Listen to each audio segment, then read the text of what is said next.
Hi, this is Shuid with a review of the Curry 4. They've certainly come a long way. The design is incredible compared to its predecessors. Even better than the latest one, the 4s, the 5 and the 6. The 4s definitely topped them in terms of design. They did use a lot of tech elements there. The knit upper with it's basically no tongue. The entire knit is the whole thing. They have somewhat of a firmer uh, inner booty, which is all they have in terms of support. But it's really lightweight and somewhat breathable.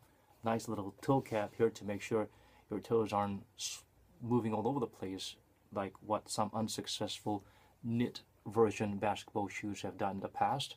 Uh, this is a low cut version, and why not? Because the high cut only means you just have more stretchy knitted materials around your ankles, which does you nothing except provide a fashion statement or a sense of false security. Who knows? But anyway, Curry wears the Zams to ankle support, which is extremely bulky, very supportive but extremely bulky. So might as well come up with low cuts from 5 onwards. It's a low cut, including the 6.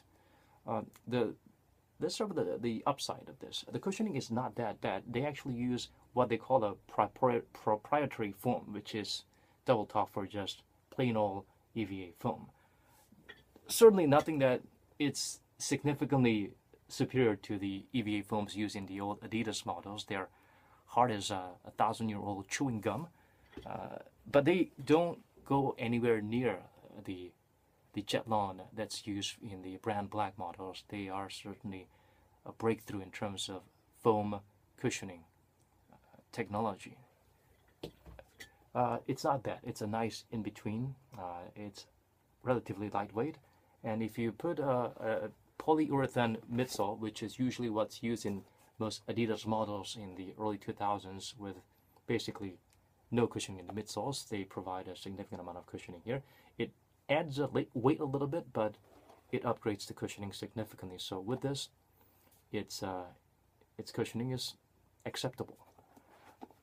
The traction is amazing. The traction among all the Currys, this is one of the best. Most people say the Curry 2s has the best traction, but what I'm not really feeling with the Curry 2s is a blatant ripoff of the Jordan Superfly traction. But then it's herringbone pattern depending on which direction you put it.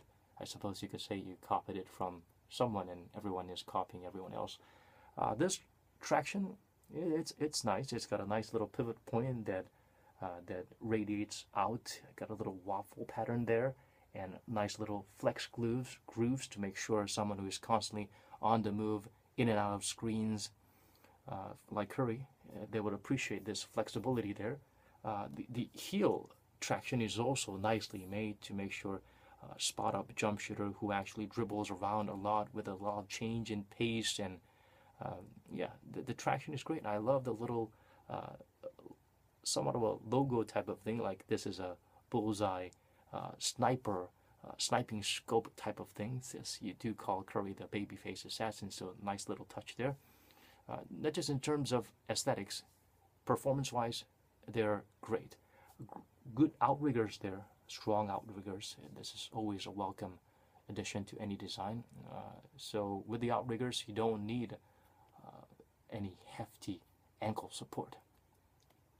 So that's a definite plus. The downside to this is that they could have used a different kind of foam, like what they used in the initial Curry signatures, the Spawn Anatomics or Anatomic Spawn. They have actually had nice little additions like Micro G, which is what helped propel Under Armour to where it is today in terms of cushioning. It's a shame they didn't use that, but still, this actually provides better cushioning, if not just as good as the latest Curry 6, which claims to have hover cushioning in it, but you can't really feel it. Maybe they put droplets of it in the midsole, who knows. The biggest downside of Curry 4, although it's a wonderful shoe, the price is one. It's not anywhere worthy of charging anyone over $100 or over 10만 won. In Korea, I was able to get it at a crazy discount price because they eventually come down, the prices. I bought it for probably a quarter of what the retail price is, and I still feel maybe it's not worth it. It's pretty plain. The design, again, deserves a lot of credit. I love the simplicity and fluidity of the design. It seems like it took a nod from the Kobe 10s, but maybe it's just me.